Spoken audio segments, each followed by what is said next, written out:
नमस्कार, आप देख रहे हैं द न्यूज बर्ड और मैं हूं आपके साथ पूजा। खबरों पर जाने से पहले एक नजर डालते हैं टॉप हेडलाइंस पर।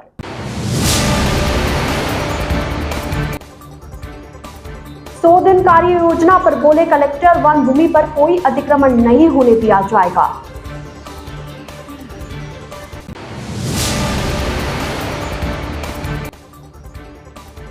लांबा गांव में हत्या के आरोपी की अतिक्रमित भूमि पर बना भवन ध्वस्त।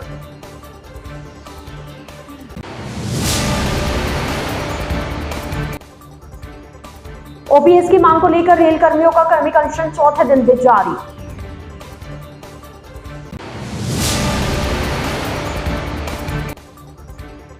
धूप खिलने से सर्दी का असर हुआ कम, लोगों को मिल रही राहत। तो यह थी हेडलाइंस और अब खबरें विस्तार से। जोधपुर जिले के बिलाड़ा तहसील क्षेत्र के लांबा गांव में 23 दिसंबर की रात को पड़ोसी युवक द्वारा एक महिला और उसकी 2 बेटियों पर चोरी की नियत से हमला हुआ था। पुलिस ने आरोपी को गिरफ्तार कर लिया था। जांच में सामने आया कि इसने लांबा गांव में एक राजस्व भूमि पर कब्जा कर रखा है। ऐसे में प्रशासन की तरफ से उसके द्वारा किए गए अतिक्रमण को ध्वस्त करने के आदेश मिले और आज भूमि पर बुलडोजर चलाकर अतिक्रमण से मुक्त करवाया गया। ग्रामीण पुलिस अधीक्षक धर्मेंद्र यादव ने बताया कि हत्या के आरोप में पुलिस ने अनिल बिश्नोई और साहिल को गिरफ्तार कर लिया था, मगर अनिल बिश्नोई के बारे में पता लगा कि उसने गांव में एक स्थान पर अवैध रूप से कब्जा कर रखा है। ऐसे में प्रशासन और पुलिस ने मिलकर आज उसके द्वारा किए गए अतिक्रमण को ध्वस्त करने की कार्रवाई की। एसपी यादव ने बताया कि किसी भी अपराधी द्वारा अवैध रूप से अर्जित की गई आय या संपत्ति को नष्ट किया जाए। अपराधियों पर अंकुश लगाने के लिए उन्हें चिन्हित किया जा रहा है। अनिल बिश्नोई का भी आपराधिक रिकॉर्ड सामने आने पर यह कार्रवाई की गई। अपराधियों पर शिकंजा कसने के साथ उनके खिलाफ सख्त से सख्त कार्रवाई अमल में लाई जाएगी। जैसा कि आप लोगों को पता है कि बिलाड़ा थाना क्षेत्र में 23 दिसंबर को एक घटना हुई थी, जिसमें एक पड़ोसी युवक और अपने साथी के साथ एक घर में घुसा और चोरी की नीयत से उसने एक महिला का मर्डर कर दिया था, जिसको लेकर पुलिस ने त्वरित कार्रवाई करते हुए विदिन 24 आवर्स दोनों मुलजिमों को गिरफ्तार कर लिया था और इसमें अग्रिम कानूनी कार्रवाई चल रही है। इसी क्रम में ये भी पाया गया कि ये व्यक्ति जो है अपराधी प्रवृत्ति का है और इसने कोई सरकारी ज़मीन पे अतिक्रमण भी कर रखा था। इसको लेकर प्रशासन भी जो है वो हरकत में आया और स्थानीय प्रशासन ने उस अतिक्रमण को हटाने का निर्णय लिया, जिस क्रम में आज पुलिस इमदाद की मदद से उस अतिक्रमण को भी हटाया गया है। इसमें पुलिस और प्रशासन की तरफ से संयुक्त मैसेज ये है कि जो अपराधी हैं और अपराधी तत्व हैं जो समाज में इस तरह का कृत्य कर रहे हैं, उन पे हर तरह से शिकंजा कसा जाएगा। जो आईपीसी सीआरपीसी के प्रावधान है उनके तहत उन्हें जो भी कानूनी प्रक्रिया उसके तहत सज़ा दी जाएगी।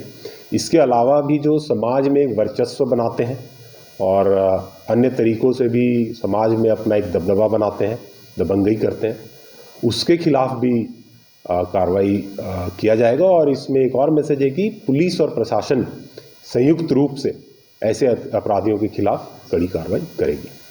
जोधपुर जिला कलेक्टर गौरव अग्रवाल ने राज्य सरकार की 100 दिन की कार्य योजना के बारे में जानकारी दी। इसमें बताया कि सरकार के आदेशानुसार प्रत्येक जिले को इसके लिए रोड मैप बनाने के लिए कहा गया ताकि वे कार्यों की क्रियान्वती आसानी और ढंग से कर सके। कलेक्टर अग्रवाल ने बताया कि वन भूमि पर हो रहे अतिक्रमणों को लेकर भी समीक्षा की जाएगी और किसी प्रकार का कोई अतिक्रमण या नियमितीकरण यहाँ पर स्वीकार नहीं किया जाएगा। किसी प्रकार अतिक्रमण यहाँ पर नहीं होने दिया जाएगा। राज्य सरकार द्वारा प्रत्येक जिला अधिकारी को 100 दिवसीय रोड मैप देने को कहा गया है, जिसके लिए प्रत्येक विभाग को सूचित किया गया है ताकि वे 30-30 दिन की कार्य योजना में काम कर सके और अपना बेहतर दे सके। विभागों के साथ बैठकें कर दिशा निर्देशित किया जा रहा है। एग्जैक्टली ये जो जैसे कि आपको विदित होगा, राज्य सरकार की जो विजन है, जो मंशा है, वो ये है कि सारे के सारे विभाग अपना जो 100 डेज़ का जो फर्स्ट 100 डेज़ हैं उसका एक रोड मैप लेआउट करें। इसी के क्रम में यहाँ पे सारे के सारे विभागों को सभी को ये निर्देशित किया गया है कि आपने जो जिले को लेके जो भी 100 डेज़ का जो रोड मैप बना रखा है, क्या होता है कि जैसे जो विभागीय स्तरीय एक जो रोड मैप जाता है उसके भी वो क्या होता है, बेसिकली जो सारे के सारे अपने ज़िले हैं सबका सम होके जो है जाता है। तो सभी विभागों को यही निर्देशित किया गया है कि आप जो है इस हफ्ते के अंत तक अपना अपना जो जिला स्तरीय जो रोड मैप है 100 डेज़ का, उसको जो है आप प्रस्तुत करें ताकि जो है उसका एग्जामिन करके फिर उसके अंदर जो है प्रॉपर तरीके से उसको टेकअप किया जा सके तथा हर 15 दिन या हर 30 दिन के अंदर उसके जो माइलस्टोन्स हैं उनको लेके उनकी मॉनिटरिंग की जा सके। इसके साथ ही जो है जो भी अपने जैसे 50 लाख से अधिक के प्रोजेक्ट्स हैं जो भी ज़िले के अंदर, क्योंकि जो इंफ्रास्ट्रक्चर प्रोजेक्ट्स हैं, जो निर्माण कार्य होते हैं, ये सब आपके पब्लिक इंटरेस्ट के वृहद कार्य होते हैं, इन सभी की भी टाइम बाउंड मॉनिटरिंग सुनिश्चित की जा सके। इसका भी सारे विभागों को एक फॉर्मेट दिया गया है जिसके अंदर वो इसकी टाइमली सूचना दें और उनकी जो है नियमित रूप से मॉनिटरिंग की जा सके। कहीं मान लीजिए किसी के अंदर कोई अंतर विभागीय कोऑर्डिनेशन इशू आ रहा है या कहीं जो है मान लीजिए कोई लैंड अलॉटमेंट का इशू या किसी भी प्रकार की वजह से यदि कहीं वर्क अटका हुआ है तो उसको टेकअप किया जा सके। सर, जोधपुर में अगर बात करें तो वन विभाग ने जो है अतिक्रमण की खुली छूट दे रखी है। जैसे अभी आपकी मीटिंग है, जो प्राचीन पहाड़ है वो निकल लिए गए। इसके अलावा वन भूमि कितनी अतिक्रमित है ये खुद वन विभाग को पता नहीं है।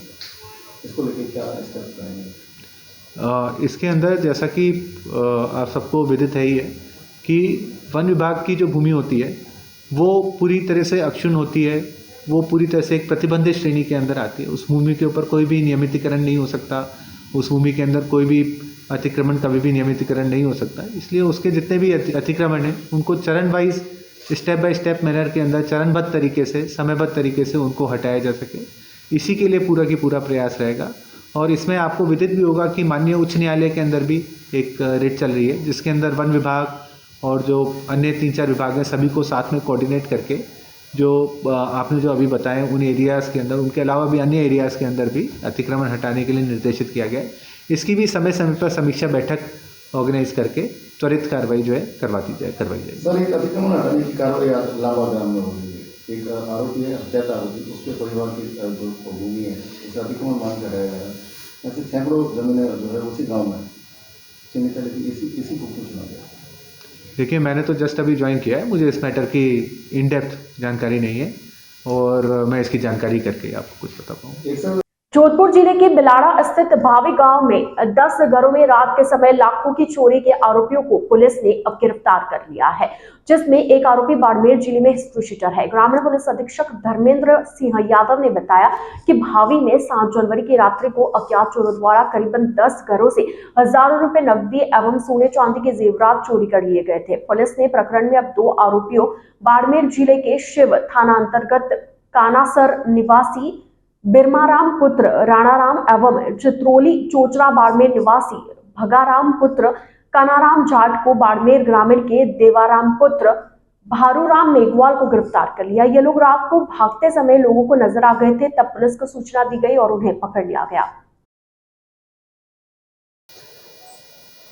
भावी जो गांव है बिलाड़ा थाना क्षेत्र में, वहाँ 7 और 8 तारीख की रात्रि में बड़ी नकबजनी की वारदातें हुई थी। लगभग 8-9 घरों में ताले टूटे थे, जो कि एक बहुत गंभीर घटना थी और जिसको लेकर बहुत सारी टीम गठित की हमने। कुछ स्थानीय लोगों का भी मदद मिला जिससे कुछ सीसीटीवी फुटेज और गाड़ी के नंबर आए थे और जिससे हमें तुरंत अपराधियों को ट्रेस करने में हमें मदद मिली थी।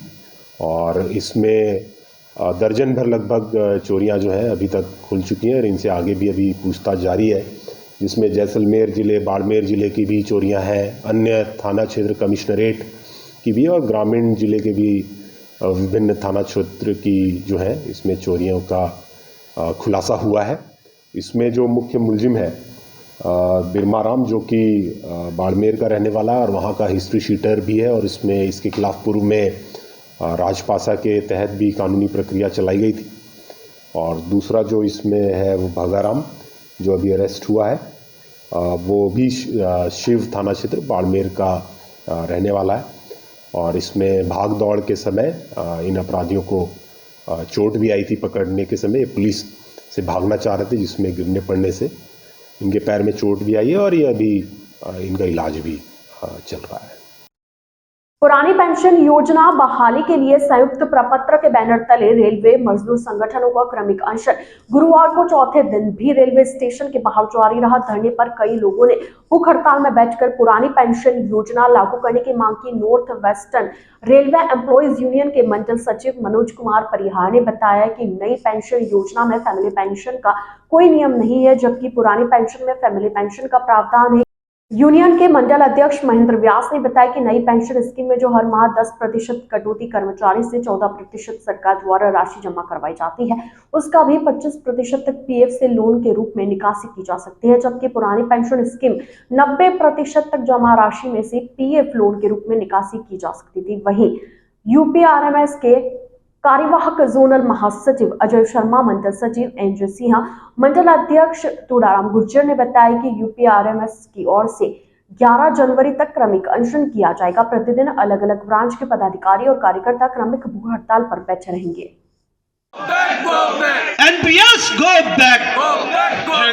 एनपीएस को लेकर पिछले वर्ष 2023 में ऑल इंडिया यूनियन फेडरेशन ने पूरे देश में हर जगह प्रदर्शन करने का काम किया, संघर्ष का रास्ता अपनाया और जनवरी 2024 के पहले सप्ताह में ही हमारे महबूब नेता कॉमरेड शिवगोपाल जी, कॉमरेड मुकेश माथुर जी ने हमको ये निर्देश देने का काम किया कि 8 तारीख से लेकर 11 तारीख तक कर्मचारी कर्मिक अनशन करेंगे। उसी के तहत आज हम अनशन पे हैं। चौथा दिन हमारा अनशन का है। रेलवे स्टेशन के बाहर भी अनशन है। हमारे कार्यशाला के जाबाज साथी कार्यशाला के बाहर इस काम को करने का काम कर रहे हैं और मंडल के अंदर तमाम शाखाएं अपने स्तर पर ये काम कर रही हैं। मैं आपके माध्यम से बात को सरकार तक पहुंचाना चाहूँगा कि एनपीएस को हम हटाने की मांग क्यों कर रहे हैं और ओपीएस की बात क्यों कर रहे हैं। आपके उसके केवल 2-4 जो उसके नुकसान है वो आपको बताना चाहूँगा। एनपीएस के अंदर कोई साथी सेवानिवृत्त हो रहा है जिसकी पे 50,000 है। कल हमको एक साथी मिला था, साथी औकार दास, जिसकी 50,000 पे हुआ करती थी और उसको पेंशन मात्र 3,000 रुपये मिल रही है। अगर आप मेरी बात से सहमत हैं तो ठीक है। और एक जो एनपीएस के अंदर जो साथी काम करता है, हमारा पैसा हम ओपीएस के अंदर है, जो हमारा पैसा पहले बात तो करता ही नहीं है। एनपीएस के लोगों का 10% सैलरी से डिडक्ट होता है और 14% भारत सरकार उसको अपनी ओर से मिलाने का काम कर रही है। ओपीएस के साथ ही अपने जमा पैसे में से जो पीएफ के नाम पर जमा होता है उसमें से 90% तक का लोन ले सकता है। और एनपीएस के साथ ही उनका जो 10% जमा पैसा है, 14% तो मिलने का सवाल ही नहीं है। 10% जो उनका पैसा है, 10% में से भी 25% देने का प्रावधान है और 25% की भी इतनी कहते हैं कठोर या इतनी लंबी प्रक्रिया है कि आदमी ले ही नहीं पाता। कैंसर पेशेंट होना चाहिए। अरे क्या ज़रूरी है क्या लोन लेने के लिए किसी को कैंसर पेशेंट बनाना पड़ेगा? उसकी विडो, डॉटर, परित्यागता बच्ची है तो उसको भी फैमिली पेंशन का प्रावधान है। लेकिन एनपीएस में ऐसा कुछ नहीं है।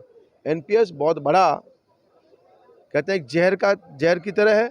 और देखो ये बहुत बड़ी बात है कि हम जिन लोगों को सत्ता में इस बात के साथ चुनकर भेजते हैं कि वो सत्ता में जाने के बाद में हमारे हितों की रक्षा करने की बात करेंगे, हमारे अधिकारों का हनन नहीं होने देंगे, और वही लोग ये कहते हैं एनपीएस अच्छा है। तो मैं आपके माध्यम से हमारे देश के नेताओं से ये कहना चाहूँगा जो संसद में बैठकर इस देश को गति देने का काम करते हैं, देश को आगे बढ़ाने का काम करते हैं, अगर इतनी अच्छी योजना है तो उनको अपने पे लागू करना चाहिए। हम तो 60 साल तक काम करते हैं और 60 साल के बाद में हमारी शारीरिक शक्ति भी क्षीण हो जाती है, हम कहीं काम नहीं कर पाते। और इस पेंशन के माध्यम से ही जब देश आज़ाद हुआ था 1947 के अंदर, तो हमारे देश की एवरेज एज 60 वर्ष हुआ करती थी और आज 80 वर्ष तक पहुंची है। तो उसका कारण पेंशन है। पेंशन मिलती है 1 तारीख को तो पोता और पोती कहते दादाजी मैं आपके साथ बाजार चलूँगा, टॉफ़ी दिलाते हैं, कपड़े दिलाते हैं। और जिसके पास खुद ही कुछ नहीं होगा, कल हमारे साथियों ने कहा था क्या नंगा निचोएगा और क्या धोएगा। तो ये बातें जो बहुत सार्थक है। और मैं आपके माध्यम से यही कहना चाहूँगा, जो आज हमारी मीटिंग है, कल हमारे स्पोर्ट्स के चुनाव है, नॉर्थ वेस्टर्न रेलवे के एम्प्लॉय पूरे भारतवर्ष के अंदर north western railway employ union और एनजेसी आह्वान के ऊपर लगातार 2023 से 21 जनवरी को जो हमने ओपीएस को बहाल करने की जो कसम खाई, उसको लेकर 1 साल अब पूरा होने जा रहा है। लेकिन सरकार की निकम्मापन कहो या अर्थमित्रता कहो, मानने का काम नहीं करती है। जब 10 अगस्त को जयपुर दिल्ली के अंदर हमने ताकत देने का काम किया तो कुछ सरकार को लगा और सरकार की जड़ें हिलने लगी और उन्होंने कमेटी बनाई। लेकिन हम ये कहना चाहते हैं इस मंच के माध्यम से कमेटी बनाने से काम नहीं चलेगा। आज कर्मचारियों को ग्रांटेड पेंशन चाहिए, हमें कुछ झांसे में आने की जरूरत नहीं है और दूसरे संगठन आ सकते हैं, लेकिन all India railway males federation और नॉर्थ वेस्टर्न एम्प्लॉय यूनियन जिस तरह से 4 दिन का ये धरना प्रदर्शन का जो एनपीएस को लेकर हमने भूख हड़ताल की है उसकी भीड़ को देखते हुए लगता है इस सरकार को घुटने टेकने पड़ेंगे। जय हिंद, जय भारत। जोधपुर लघु उद्योग भारती के प्रतिनिधिमंडल ने गुरुवार को शहर में नव पदस्थापित जिला कलेक्टर गौरव अग्रवाल से शिष्टाचार मुलाकात की और पुष्प गुच्छ भेंट कर उनका स्वागत किया।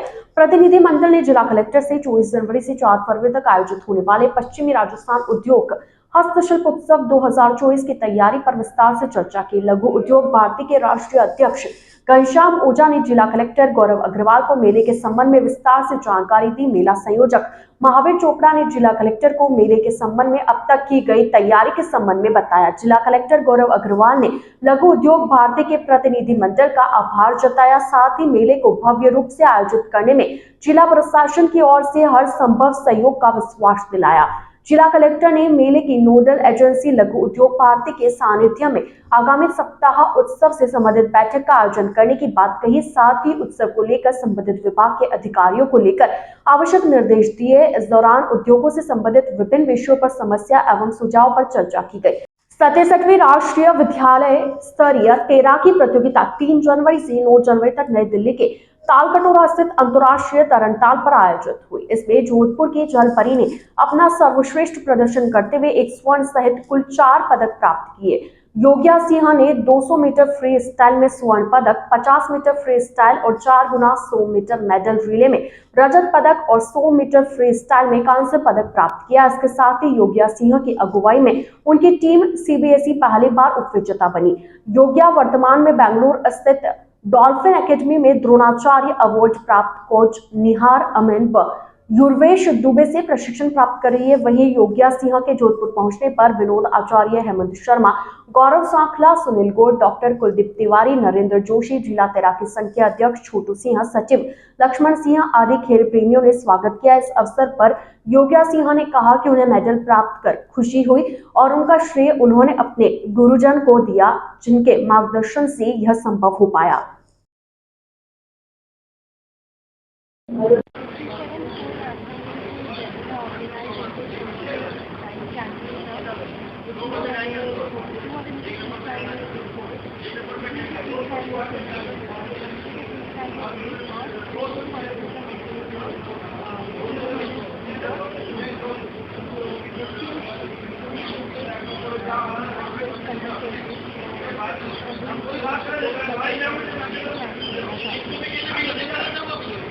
आपका नाम?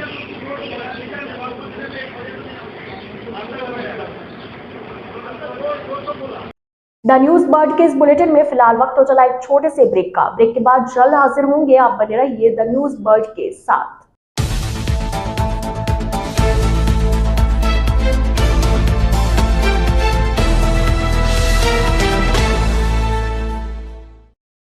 ब्रेक के बाद आपका स्वागत है। जहां पूरे विश्व में 22 जनवरी को श्री राम मंदिर अयोध्या प्राण प्रतिष्ठा को लेकर आमजन में उत्साह है, वहीं देश के कोने कोने से राम मंदिर निर्माण में आमजन अपना सहयोग व वस्तु भेंट कर श्री राम को समर्पित कर रहे हैं। इसी कड़ी में भोपालगढ़ के 17 वर्षीय मिथिलेश हुसैन ने भी उत्साह दिखाकर अपने पारिवारिक उद्योग लेजर कटिंग मशीन से MTF वुडन से श्री राम मंदिर अयोध्या का हूबहू वुडन मॉडल तैयार किया है, जो जल्द राम मंदिर को समर्पित करेंगे। इस मॉडल मंदिर में बहुरंगी लाइट भी लगा रखी है। इस कारण मंदिर मॉडल को देखकर हर कोई आकर्षित हो रहा है। मिथिलेश हुसैन ने बताया कि पूरे विश्व में राम मंदिर निर्माण को लेकर उत्साह बना हुआ है, तो उनके मन में भी कुछ नया करने की सोच जागृत हुई और पढ़ाई के साथ उसने राम मंदिर निर्माण के डिजाइन को गूगल नेट से बनाकर लेजर कटिंग मशीन के माध्यम से राम मंदिर निर्माण MDF से प्रारंभ किया। मिथिलेश ने बताया कि इस मॉडल मंदिर को तैयार करने में लेजर कटिंग के माध्यम से 7 दिनों का समय लगा। मंदिर का प्रत्येक हिस्सा अनोखी कलाकृति से तराशा गया है। प्रत्येक पिलर को बारीकी से खुदाई हो रखी है। 11वीं कक्षा में अध्ययनरत मिथिलेश के पिता राम प्रसाद सेन प्राइवेट बीमा कंपनी में मैनेजर एवं माता खुशबू सेन मेकअप आर्टिस्ट है।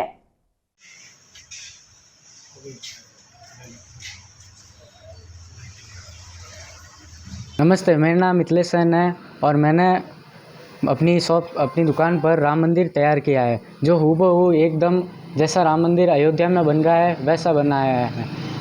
अभी देश में राम मंदिर की जो प्रतिष्ठा होने वाली है 22 जनवरी को, उसको देखते हुए एकदम हूबहू एकदम राम मंदिर जैसा ढांचा तैयार किया है, जो कोई भी आदमी अपने घर पर रख के उसकी पूजा कर सकता है।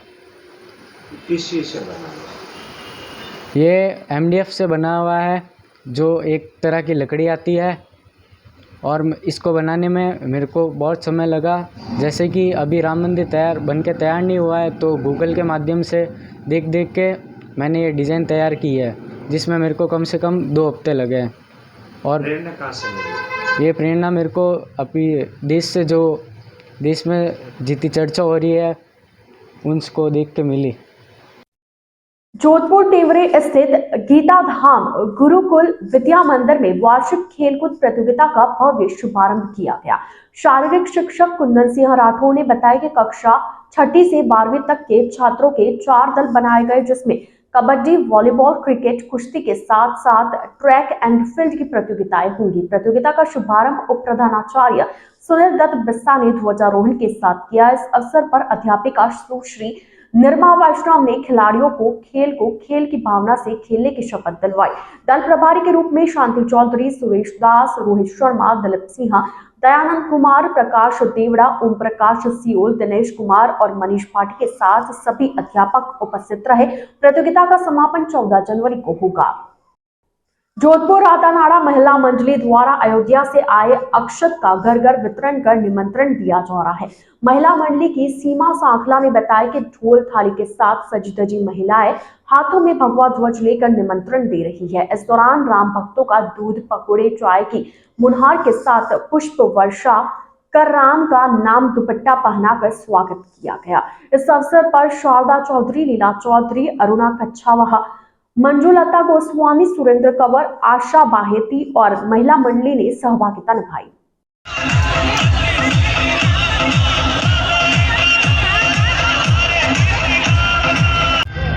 आज भव्य शोभा यात्रा यहाँ निकाली जा रही है।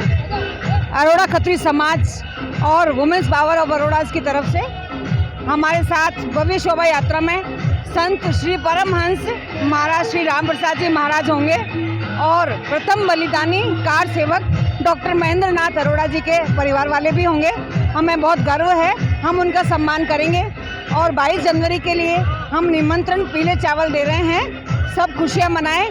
22 जनवरी को रामलला का स्वागत जोर शोर से करें। जय श्री राम, जय श्री राम। जय श्री राम।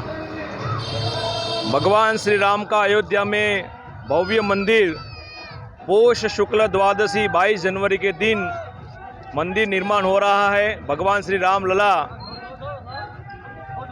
495 साल के संघर्ष के बाद वहां विराजमान होंगे। हिंदू समाज का एक गौरव का दिन, ऐतिहासिक, धार्मिक, सांस्कृतिक दिन खड़ा हो रहा है। इस निमित्त आज इस राम चौक से शोभा यात्रा निकली है। इसके निमित्त हर घर में पीले चावल वितरण करना और 22 जनवरी के दिन अपने ही स्थान को अयोध्या बनाकर कार्यक्रम करना और शाम को दीपक जलाने के लिए ये सारा कार्यक्रम चल रहा है। यहाँ के अरोरा ब्रह्म क्षत्रिय के माध्यम से ये सारे हिंदू समाज को जोड़कर ये कार्यक्रम हो रहा है। विश्व हिंदू परिषद भी इसमें जुड़ा हुआ है। जय श्री राम। प्रदेश पर पश्चिमी विक्षोभ का असर खत्म होने के साथ अब सर्दी की रंगत कुछ कम पड़ने लगी है। मारवाड़ में भी विक्षोभ का असर लगभग समाप्त हो चुका है, जिसके चलते यहां पर सर्दी का असर 2 दिन में कम हुआ है। हालांकि हवा के चलते धूप में दुजनी बनी हुई है। गुरुवार को जोधपुर शहर सहित मारवाड़ के अधिकांश हिस्सों में अच्छी धूप खिली, जिससे लोगों को सर्दी से काफी राहत महसूस हुई। तेज सर्दी से जनजीवन प्रभावित हो चुका था। मौसम विभाग ने शुक्रवार से मौसम के शुष्क बने रहने की संभावना जताई है, जिसके चलते सर्दी कुछ और कम होगी, मगर दिनों रात में सर्दी का असर बना रहेगा। फिलहाल सप्ताह भर तक कोई पश्चिमी विक्षोभ सक्रिय होता नहीं दिख रहा है। ऐसे में सर्दी से काफी हद तक राहत मिलेगी। प्रदेश के कई जिलों में आज सुबह भी कोहरा छाया रहा, तापमान औसत से नीचे बना रहा। जोधपुर शहर में आज दिन के तापमान में थोड़ी बढ़ोतरी होने के साथ तापमान 9 डिग्री तक पहुंच गया, जो कि गत 3 दिन से 2 डिग्री तक ज्यादा था। सर्दी का असर मारवाड़ पर भी कम देखने को मिला है। गुरुवार को दिन में अच्छी धूप निकलने से लोगों ने सर्दी से राहत पाने के लिए धूप का काफी सेवन किया। अब सर्दी का असर सुबह व रात में दिख रहा है। रात काफी शीत वाली रहती है। डुंगला उपखंड के कृष्णनगर आलाखेड़ी के श्री राधे कृष्ण गौशाला में चल रही गो भागवत कथा के दौरान कथावाचक संत ब्रह्मानंद रामायणी महाराज ने कहा कि भगवान श्री कृष्ण को गोमाता अत्यंत प्रिय थी। गोमाता का मार्ग में मिल जाना भी सौभाग्य की बात है। गोमाता को प्रणाम करना चाहिए व गोमाता की सेवा करनी चाहिए, इससे बड़ा कोई और धर्म नहीं है। कथा में भगवान श्री कृष्ण जन्मोत्सव मनाया गया। इस अवसर पर टॉफियां व फल वितरित की गई। श्रद्धालुओं ने बधाइयां पर नाच गान कर उत्सव का आनंद उठाया। गो भागवत कथा में कई गांवों से गो भक्त गोमाता के लिए मायरा लेकर आ रहे भक्त सुबह 10 बजे भारतीय परिधान पहनकर व माताएं बहनें लाल चुंदड़ ओढ़कर गांव पहुंच रहे हैं।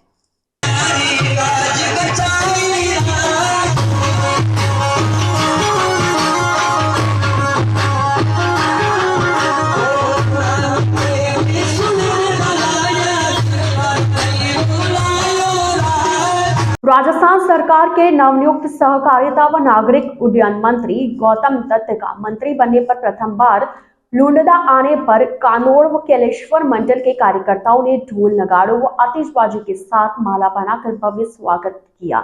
इस अवसर पर कैलेश्वर मंडल अध्यक्ष मांगीलाल सालवी, अध्यक्ष कैलाश मीणा, रोशनदास वैष्णव, सुख सालवी, खेमेंद्र सिंह, कानोड़ मंडल से पूर्व नगर पालिका अध्यक्ष अनिल शर्मा, पूर्व मंडल अध्यक्ष महावीर दत्त, जम्मू धिंग, पिथलपुरा से सुनील मेघवाल सहित कई भाजपा कार्यकर्ता उपस्थित रहे।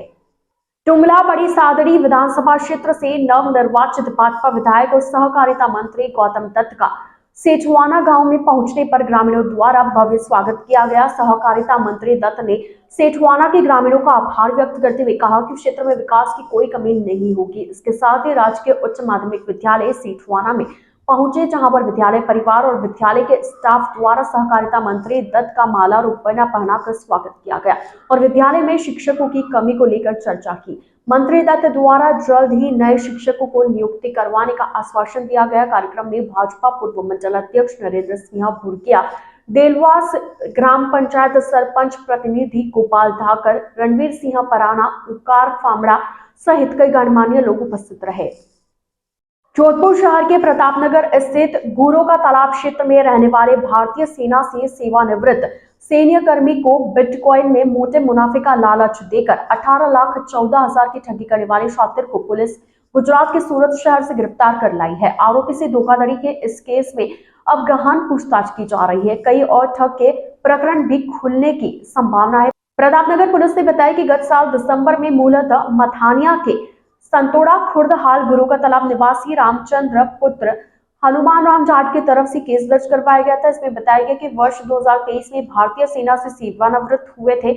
अगस्त माह में उसके टेलीग्राम ऐप पर बिटकॉइन के संबंध में मैसेज मिला था, जिसमें 1 लाख का इन्वेस्ट करने पर बड़ा मुनाफे का प्रलोभन दिया गया था। सामने वाले शख्स ने खुद को doctor Vivek Bindra bitcoin trading Telegram channel का होना बताया था। इस पर पीड़ित रामचंद्र ने बिटकॉइन में 1 लाख रुपए इन्वेस्ट कर दिए। बदले में उसे 4 लाख का मुनाफा हुआ। तब शातिर ने मुनाफा लाभ के लिए अन्य चार्जेस लगाकर माइंड वॉश कर धोखाधड़ी पूर्वक उसके रिटायरमेंट की पूरी राशि 18,14,000 रुपए ऐंठ ली। इस बारे में साइबर पोर्टल पर शिकायत दर्ज करवाई गई थी। प्रतापनगर पुलिस ने बताया कि प्रकरण की तफ्तीश के उपरांत अब आरोपी गुजरात के सूरत शहर निवासी भौतिक प्रवीण भाई लाडानी पुत्र प्रवीण भाई लाडानी को गिरफ्तार कर लिया गया है, जिससे प्रकरण की जांच की जा रही है। आइए चलते चलते एक बार फिर नजर डालते हैं आज की टॉप हेडलाइंस पर।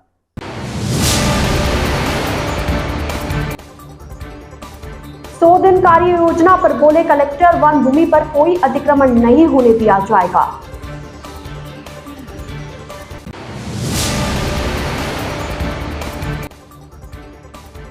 लांबा गांव में हत्या के आरोपी की अतिक्रमित भूमि पर बना भवन ध्वस्त।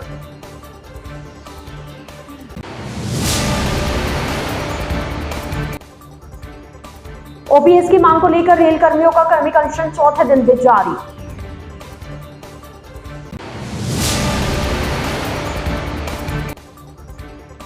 धूप खिलने से सर्दी का असर हुआ कम, लोगों को मिल रही राहत। तो आज के इस बुलेटिन में फिलहाल के लिए इतना ही। अब दीजिए इजाजत पूजा को और आप बने रहिए द न्यूज बर्ड के साथ। नमस्कार।